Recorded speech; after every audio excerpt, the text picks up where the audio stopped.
नमस्कार दोस्तों, स्वागत है आप सभी का एक और नए वीडियो के साथ। और इस वीडियो में हम बात करेंगे समांतर श्रेणी का nवां पद ज्ञात करना।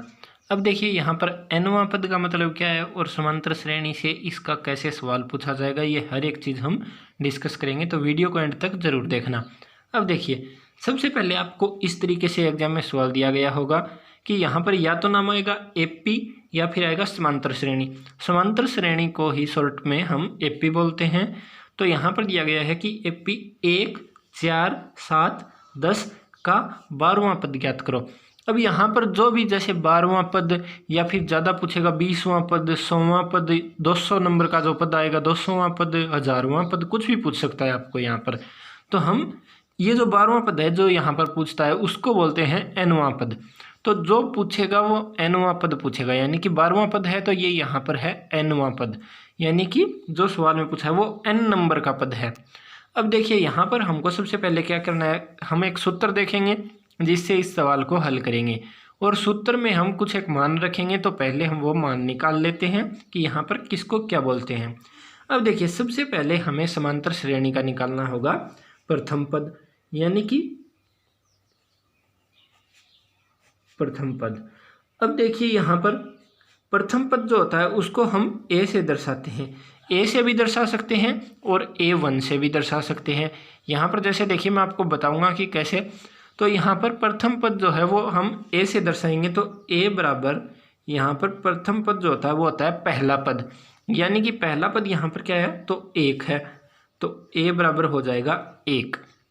अब देखिए दोस्तों, यहाँ पर एक और चीज़ हमें निकालनी होगी, तो हम यहाँ पर क्या करेंगे, सर्व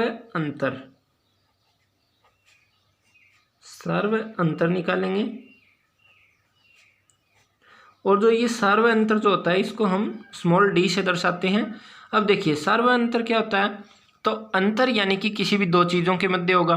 तो यहाँ पर पहला और दूसरा जो पद है उसके बीच कितना अंतर है, तो 4 में से जब 1 घटाएंगे तो क्या बचेगा, 3 बचेगा, यानी यहाँ पर अंतर कितना है तो 3 का अंतर है। तो इसका मतलब ये होता है, देखिए सर्व अंतर इसको क्यों बोलते हैं, क्योंकि यहाँ पर यदि 3 का अंतर है तो आगे हर पद में बढ़ते जाएंगे तो 3 का अंतर ही आएगा। जैसे 7 और 4 में तो 3 का अंतर है, 10 और 7 में तो 3 का अंतर है। तो इस तरीके से आपको क्या करना है, ये सर्व अंतर निकालने के लिए दूसरे पद में से पहला पद घटा देना है। जैसे 4 में से 1 घटा देना है, तो यहाँ पर 4 में से 1 घटाएंगे तो ये हो जाएगा 3, यानी कि d का मान अपना आ गया 3। अब देखिए दोस्तों, अब हमें क्या करना है, यहाँ पर n का मान और लिख लेते हैं जो हमें सूत्र में चाहिएगा।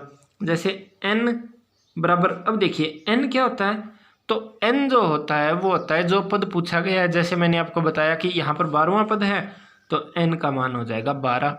अब देखिए, अब हमें एक सूत्र देखेंगे और हम उस सूत्र में ये मान रखेंगे तो हमारा आंसर आ जाएगा। अब देखिए यहाँ पर सूत्र जो होता है एपी का nवां पद, तो nवां पद जो होता है उसको an से दर्शाते हैं। अब देखिए यहाँ पर मैं आपको एक कॉन्सेप्ट क्लियर करता हूँ कि जैसे पहला पद था तो पहले पद को हम a1 से दर्शाते हैं। अब यहाँ पर पहले पद के लिए हम ऐसा करते हैं कि ज़रूरी नहीं होता है आप a1 लिखें, आप सिंपल a लिख कर भी काम चला सकते हैं, क्योंकि ये एकदम हमें पता होता है कि a जो है वो a1 यानी कि एक जो पहला पद है वही होगा a या फिर a1। और अगर a2 लिखा हुआ हो तो इसका मतलब होता है दोस्तों दूसरा पद। जैसे यहाँ पर कोई हमें a2 का मान पूछ ले तो यहाँ पर 4 होगा जो कि दूसरा पद है। इसी तरीके से जैसे a10 हो जाए तो ये होगा 10वां पद।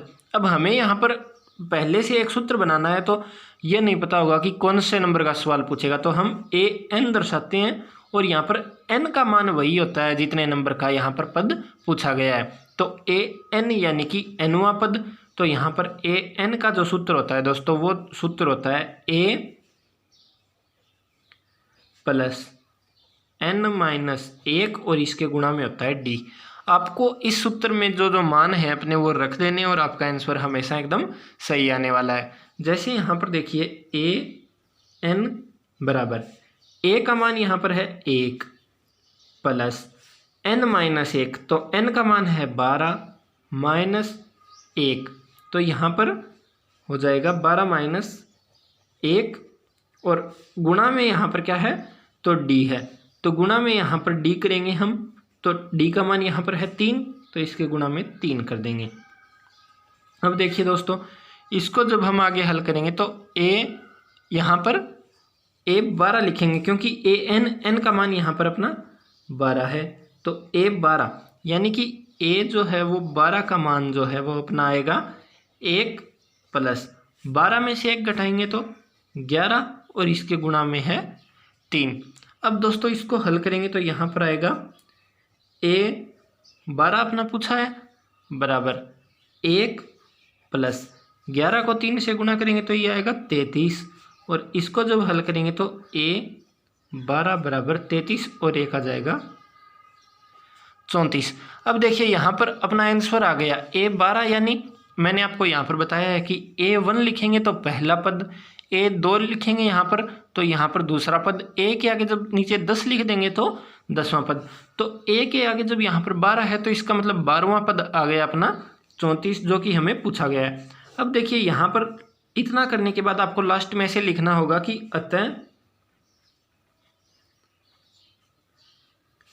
अतः दी गई, आप दी गई समांतर श्रेणी भी लिख सकते हैं और दी गई एपी भी, क्योंकि एपी जो है वो समांतर श्रेणी का ही शॉर्ट में हम इसको लिखते हैं। तो दी गई एपी का 12वां पद 34 है। आपको इस तरीके से लिख के बताना होगा ताकि अपना कंक्लूजन आपने यहाँ पर लिख दिया है। अब देखिए इसी तरीके से आपको करना है, इसी फॉर्मेट से समांतर श्रेणी का कौन सा भी पद पूछ ले यहाँ पर, तो आपको यहाँ पर जैसे 100वां पद पूछ ले तो n की जगह आपको 100 रख देना है, और आप इस तरीके से अंतर निकालें और पहला पद भी हो जाएगा। तो दोस्तों इस तरीके से हम इसको एकदम अच्छे से हल कर सकते हैं। उम्मीद आपको अच्छे से समझ में आया होगा। अगर कहीं कोई कन्फ्यूजन हो तो वीडियो को थोड़ा सा पीछे करके दोबारा देख लें, और अगर आपको वीडियो पसंद आया हो तो प्लीज़ इसे लाइक करें और अपने दोस्तों के साथ भी ज़रूर शेयर करें। तो इस वीडियो में इतना ही, फिर मिलेंगे किसी और वीडियो में नए टॉपिक के साथ। तब तक पढ़ते रहें, सीखते रहें। Thank you.